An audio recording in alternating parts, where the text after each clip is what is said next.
You owe us for raising you! My dad screamed when I refused to give him more money. I just said okay, and cut him off. A month later, he showed up at my work. My dad's voice thundered through the phone, the same tone he'd used on me since I was a teenager, sharp, authoritative, final. But this time, I didn't argue. I didn't defend myself. I just exhaled and said, okay. Then I hung up. For the first time in my life, I walked away. I sat on the edge of my bed, phone still in my hand, heart pounding in my chest. I half expected my dad to call back, to double down on his anger. But when my phone stayed silent, a different kind of feeling settled over me. Relief. No more frantic calls asking for rent money when they had just gone on a vacation. No more guilt trips about how family supports family, when they had never supported me. No more nights staring at my bank account, wondering how I was going to pay my own bills after handing over another loan I knew I'd never see again. This wasn't new. It had started the moment I got my first paycheck at 16. My parents treated me like their personal safety net, always expecting me to cover the gaps in their reckless spending. At first, it was small, gas money here, a bill there. Then, as I got older, the demands grew. And I let it happen. Because they were my parents. Because I thought that's what I was supposed to do. Because every time I hesitated, my dad would remind me, who fed you, clothed you, kept a roof over your head? You owe us. But that night, something in me snapped. I wasn't their ATM. I wasn't their safety net. I was done. And I had no idea what was coming next. The first few days after I cut them off were eerily quiet. No calls. No texts. I kept checking my phone out of habit, expecting my mom to send one of her guilt-ridden messages. We're family, honey. We just need a little help. Or my dad to demand I stop being dramatic. But there was nothing. It felt unsettling. I had spent years conditioned to respond to their every financial whim. Whenever they needed money, I gave it, sometimes without even questioning it. The silence now was like standing in a familiar room only to realize all the furniture had been rearranged. I should have felt guilty. Maybe even a little afraid of what would happen next. Instead, I felt something else. Free. For the first time in years, my paycheck was mine.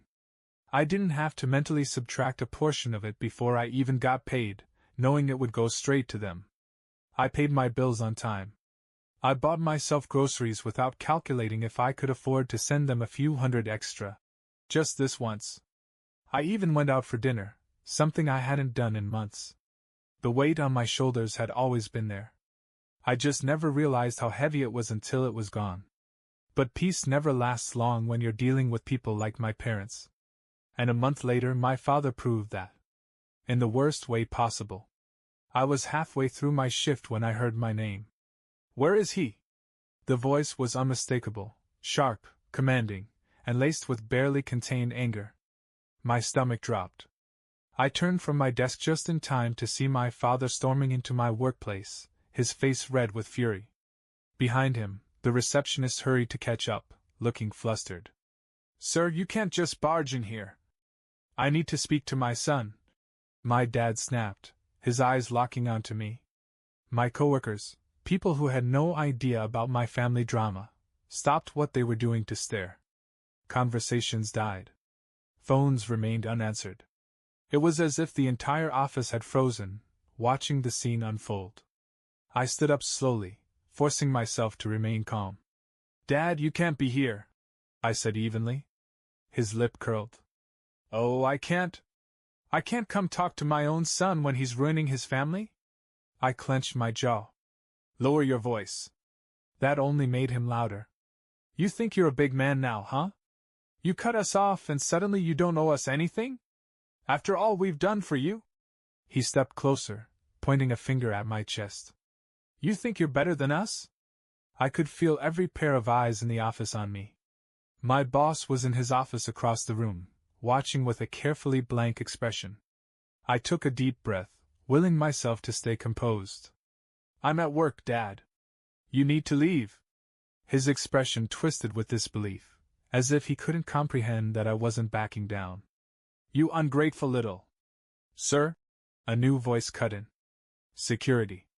A tall, no-nonsense guard stepped beside me, arms crossed. I'm going to have to ask you to leave. My father looked at him, then back at me. He was shaking with rage. This isn't over, he hissed. But I didn't flinch. He had humiliated me in front of my entire workplace. And that was the moment I knew there was no going back. I was done with him for good. As security escorted my father out, the office remained silent. No one quite knew what to say. I stood there, heart pounding, my hands gripping the edge of my desk. Then, like clockwork, the whispers started. Was that his dad? What was that about? Dude, that was insane. I didn't care. Let them talk. What I did care about was my boss stepping out of his office, arms crossed, an unreadable expression on his face. Can I see you for a moment? He said. I followed him inside, shutting the door behind me. For a second, he just studied me. Then he sighed. You okay? I blinked. That wasn't the reaction I expected. Yeah? He nodded, rubbing his temples. Look, I don't know what's going on with your family, and honestly, it's none of my business. But I can't have people storming in here like that. It's disruptive. I nodded. I understand. It won't happen again. A pause. Then he leaned forward. Do you need some time off? That was when it hit me. He wasn't just annoyed. He was concerned. I let out a breath I didn't realize I was holding. No, I'm good. He gave me a long look, then nodded. All right. Get back to work. I walked out of his office, still feeling the weight of what had just happened. But instead of shame, I felt something else. Finality. My father had just given me the perfect excuse to cut him off completely. No second guessing. No guilt. He had made a scene, in public, in front of my boss and coworkers. There was no fixing this. And for the first time, I was truly okay with that. The moment I sat back down at my desk, my phone started buzzing. I didn't have to look to know who it was. First, it was my mother. Then my father again. Then my mother once more. I silenced my phone and stared at my computer screen, pretending to focus. But my hands were still shaking slightly, the adrenaline from my father's outburst not yet gone. It didn't take long before the texts started coming in. Mom, what happened? Your father just got home. He said you embarrassed him at your job. Mom, why didn't you just talk to him? You know how he gets. Mom, he's your father. You owe him respect. Dad, you crossed the line today? If you think you can just cut us off like we're nothing, you've got another thing coming. I exhaled slowly and locked my phone. I was done engaging. For the rest of the day, I threw myself into work. My coworkers were watching me, some of them sneaking awkward glances my way, but no one outright asked me about what had happened. I appreciated that. The last thing I needed was to rehash the disaster that had just unfolded. By the time my shift ended, I felt drained. I left the office without saying much to anyone, walking straight to my car. The evening air was crisp, but I barely noticed it. My mind was already preparing for what I knew would come next. And sure enough, when I got home, I saw I had another 20 missed calls. This time, from extended family. Uncle Robert, hey, I just got off the phone with your dad. What's going on? Cousin Jake, dude, your dad is saying you disrespected him at your job? Aunt Carol, sweetheart, whatever this is, it's not worth breaking up the family over. Just call them back. I clenched my jaw. This was their pattern. Whenever I set a boundary, my parents made sure to get the entire family involved. They played the victims, twisting the story, making it seem like I was the unreasonable one. Like I had betrayed them. I wasn't falling for it this time. I set my phone on the kitchen counter and ignored it. Instead, I made myself a real dinner, something I hadn't done in months. I wasn't living off ramen and frozen meals anymore, scraping by because I had to send money to my parents before paying my own bills. This time, I ate without guilt. I was finally free. But my father? He wasn't done yet. The next morning, I woke up to a barrage of messages. My father had clearly spent the night stewing in his anger, and now he was doubling down. Dad, you think this is over? Dad, you humiliated me in front of strangers like I'm some beggar. After everything we've done for you. Dad, you need to come over and apologize. We'll talk about how you're going to make this right. Mom, just call him. Please. He's upset. I stared at the messages, unmoved. It was almost funny. My father had stormed into my workplace, made a public spectacle of himself, and now he expected me to apologize? Not happening. I left the messages unread and got ready for work. When I arrived at the office, things felt different. My coworkers still threw occasional glances my way, but the awkwardness from the day before had faded. Business went on as usual. That is, until around noon. I was at my desk when my manager walked up. Hey, he said, his tone casual but firm. Can I talk to you for a second? I nodded, standing up and following him into his office. The door closed behind me, and he gestured for me to sit. Listen, he began. I wasn't going to bring this up, but your father called the office this morning. I blinked. What? My manager sighed, rubbing his temples. Yeah. Apparently, he demanded to speak to my boss, wanted to explain what happened yesterday. I felt my stomach drop. He called corporate? I asked. He tried. My manager confirmed. But luckily, I got the call first. I shut it down before it could go anywhere. I exhaled, relieved but furious. How far was my father willing to go? My manager leaned back in his chair. I'm not here to judge your personal life, but I need to know, is this going to keep happening? I clenched my fists. No. I'll make sure of it. He nodded. Good. Because I like you. You do good work. But if this keeps up, it's going to become a problem. I understood what he was really saying. I was on thin ice. Not because of my own actions, but because my father wouldn't let this go. I walked out of his office feeling a mix of anger and humiliation. This was a new low, even for my dad. He wasn't just trying to guilt-trip me anymore. He was trying to ruin me. I knew then that ignoring him wasn't enough. I had to send a message he couldn't ignore. So that night, I blocked everyone. My father. My mother. The aunts, uncles, and cousins who had taken his side without even hearing mine. And just for good measure, I called my phone provider and changed my number. This time, I was making sure there was no way for him to reach me. But I underestimated just how desperate he could get. Because 2 days later, he showed up at my apartment. 2 days of silence. It was almost eerie how quickly everything had gone quiet. No calls. No texts. No sudden visits to my job. For the first time in years, I felt like I had complete control over my life. Then, late in the evening, just as I was about to sit down for dinner, there was a loud, insistent banging at my door. I already knew who it was before I even checked the peephole.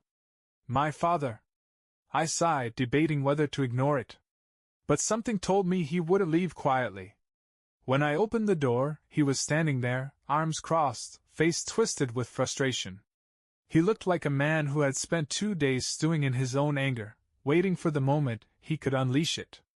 You changed your number? He asked, voice low and controlled. Yes. His eye twitched. So that's it? You think you can just erase us? I folded my arms. I think I can choose not to be treated like a walking ATM. That set him off. You owe us, he snapped, stepping forward. Who raised you? Who put food in your mouth, clothes on your back? You wouldn't have any of this without us. He gestured wildly at my apartment, as if he had built it brick by brick. I took a deep breath. I had heard this speech 1,000 times. I never said I wasn't grateful for being raised. I said, voice steady. But that doesn't mean I'm indebted to you for life. That's not how this works. His face darkened. You think you're better than us now, huh? Got your little job, your little apartment, and suddenly you don't need your family? I clenched my jaw. You made it clear a long time ago that family only matters when it benefits you. His nostrils flared, his fists tightening at his sides. For a second, I thought he might actually try something. But instead, he exhaled sharply, shaking his head. "You'll regret this," he muttered.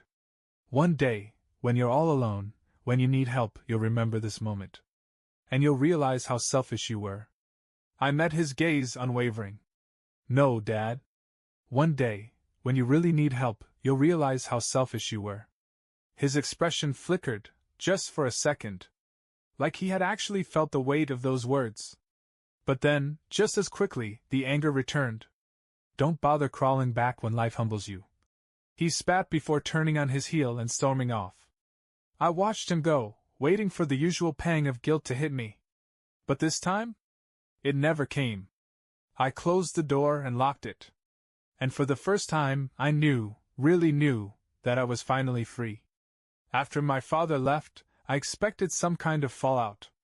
I braced myself for more phone calls from extended family, for angry emails, for sudden knocks at my door in the middle of the night. I had seen how my parents operated for years. When guilt didn't work, they escalated.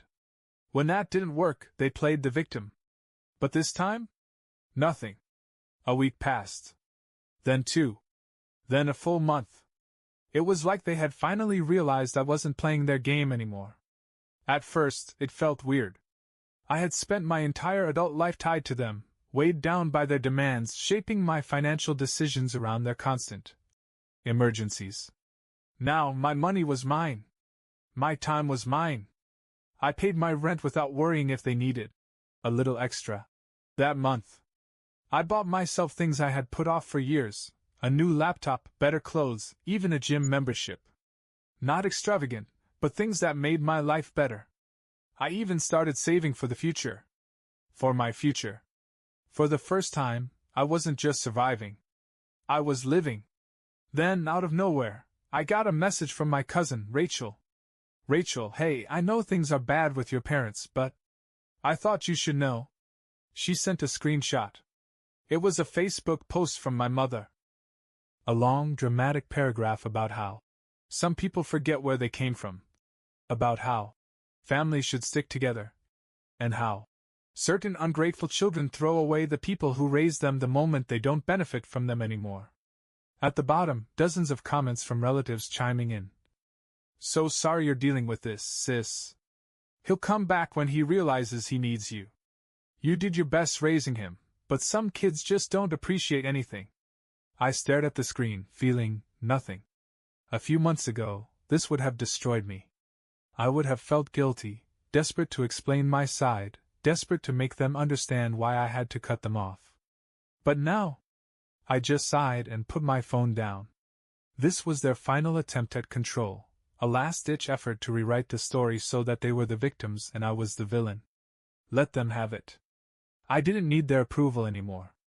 I had my life back. And I wasn't giving it up for anything. Days turned into weeks, and life moved on. I expected my parents to try again, to find some new way to drag me back into their web of manipulation. But aside from the occasional passive-aggressive social media posts, they stayed silent. I wasn't naive enough to think they had changed. No, they had just given up on me. And I was fine with that. For the first time in my life, I had complete control over my decisions. No more last-minute financial rescues. No more guilt trips about helping family. No more feeling obligated to set myself on fire just to keep them warm. And the more distance I put between us, the clearer everything became. I started to see just how much of my life I had given up for them. I had spent years working overtime, skipping vacations, ignoring my own dreams, all so my parents could continue their reckless spending without consequences. They weren't struggling. They weren't drowning.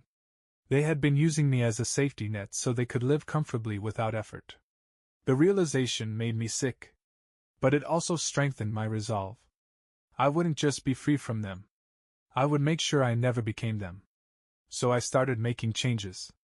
I met with a financial advisor, something I should have done years ago. I put money into savings, set goals, and planned for the future, a future that no longer revolved around their needs. I reconnected with friends, the ones I had drifted away from because I was always too exhausted or too broke to go out. I built new routines, focused on my health, and even picked up a few hobbies I had long abandoned. Most of all, I let go of the guilt. For years I had believed that cutting them off made me a bad son. That I was supposed to sacrifice for them no matter how badly they treated me. But now I saw the truth. I wasn't a bad son. I was just finally choosing myself. And that was something they could never take away from me again. Months passed, and the absence of my parents in my life became my new normal. No more surprise visits. No more guilt-ridden texts. No more scrambling to cover their financial mistakes. At first, I thought I'd feel empty without them, like something was missing. But the truth? I had never felt lighter. One evening, as I sat on my balcony with a cup of coffee, watching the city skyline, I thought about everything that had happened. How different my life was now. I no longer flinched when my phone rang, worried it was another demand for money. I no longer spent nights lying awake, stressing over bills that weren't even mine. I was finally living for myself. Then, out of the blue, an email popped up on my phone. Subject: Are you happy now? I already knew who it was from. My mother. For a second, I debated deleting it without reading. But curiosity won. It was exactly what I expected, more emotional manipulation. Mom, I hope you're happy with what you've done. You abandoned your family. You let your father suffer. We had to make hard choices because of you. But I guess that doesn't matter, does it? Mom, one day you'll regret this. One day, you'll realize you needed us. And by then, it'll be too late. I stared at the screen for a long moment. Then, without hesitation, I deleted the email. No response. No anger. No guilt. Just peace. Because the truth was, I didn't need them.